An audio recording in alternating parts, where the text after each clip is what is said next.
قرض دار اور 1000 اشرفیوں کی کہانی۔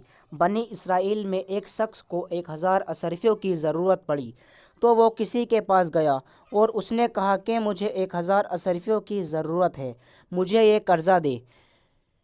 تو اس شخص نے کہا کہ میں 1000 اشرفیہ تو دے دوں گا، لیکن تم میرے پاس کوئی گواہ لاؤ جس کے سامنے میں تمہیں قرض دے سکوں اور اسی کے سامنے میں تم سے قرض واپس بھی لے سکوں۔ تو اس شخص نے کہا کہ اللہ کا گواہ ہونا کافی ہے۔ تو پھر اس شخص نے کہا کہ چلو کوئی ایسا شخص ہی لے آؤ جو تمہاری ضمانت لے سکے۔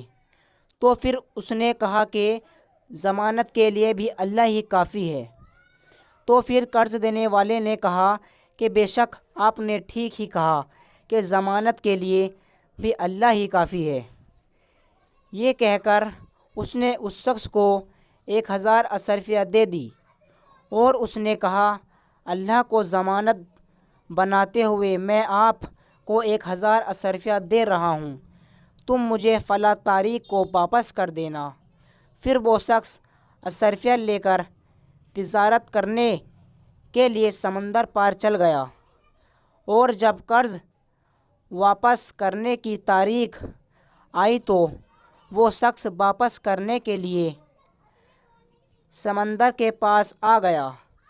وہ کسی کشتی کا انتظار کرنے لگا مگر کوئی کشتی اسے نہیں ملی اور اسے کشتی ملنے سے کوئی آثار بھی نظر نہیں آ رہے ہیں، اور ادھر قرض واپس کرنے کی تاریخ بھی قریب آ رہی تھی۔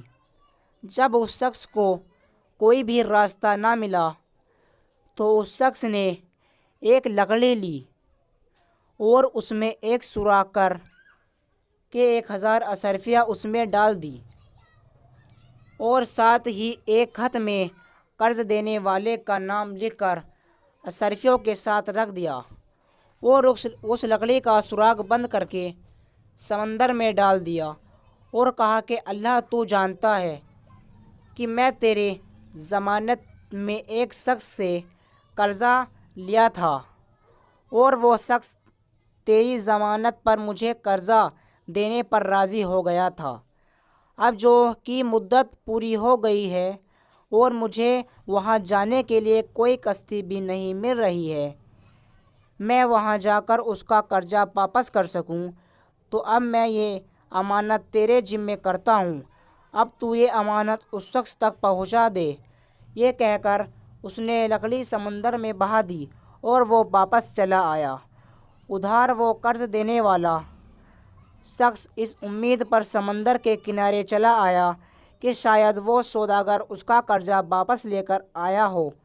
اس نے دیکھا کہ یہاں تو کوئی بھی کشتی نہیں ہے مگر ایک لکڑی بہتی ہوئی آ رہی ہے۔ جب وہ لکڑی کنارے تک آ گئی تو وہ اسے اٹھا کر جلانے کے خاطر اپنے گھر لے آیا۔ پھر جب اس نے لکڑی کو کاٹا تو اس لکڑی میں سے 1000 اشرفیہ اور ایک خط نکلا جس میں اس کا نام تھا۔ یہ دیکھ کر وہ بہت حیران ہوا اور اللہ کا شکر ادا کیا۔ کئی دنوں بعد جب وہ سوداگر واپس لوٹا تو یہ سوچ کر کہ پتہ نہیں کہ وہ لکڑی اس کو ملی ہوگی یا نہیں، اس لیے وہ 1000 اشرفیہ لے کر اس کے پاس گیا اور اس سے بولا کہ اللہ کی قسم میں تمہارا قرضہ لے کر ساحل تک آ گیا تھا مگر مجھے کوئی بھی کشتی نہیں ملی جس کے ذریعے میں سمندر پار آ جاتا۔ اب میں آ گیا ہوں تو تم اپنا یہ قرضہ واپس لے لو۔ تو قرض دینے والے نے یہ کہا کہ پہلے تم مجھے یہ بتاؤ کہ تم نے کسی لکڑی میں رکھ کے 1000 اشرفیہ اور ایک خط میرے طرف بھیجا تھا۔ تو اس نے کہا کہ جب مجھے کوئی بھی کشتی نہ ملی تو میں نے ایک لکڑی میں سوراخ کر کے اس میں 1000 اشرفیہ اور ایک خط رکھ کر اسے اللہ کے حوالے کر دیا تھا کہ وہ آپ تک پہنچے۔ تو قرض دینے والے نے کہا کہ ہاں وہ لکڑی مجھ تک پہنچ گئی تھی اور میرے سب قرض مجھے مل چکے ہیں، اب تم یہ اشرفیہ واپس لے جاؤ۔ پیارے دوستو، اگر آپ کو ہماری یہ ویڈیو پسند آئی ہو تو اسے شیئر کیجیے۔ ایسی اور ویڈیو سننے اور دیکھنے کے لیے ہمارے چینل کو سبسکرائب بھی ضرور کیجیے گا۔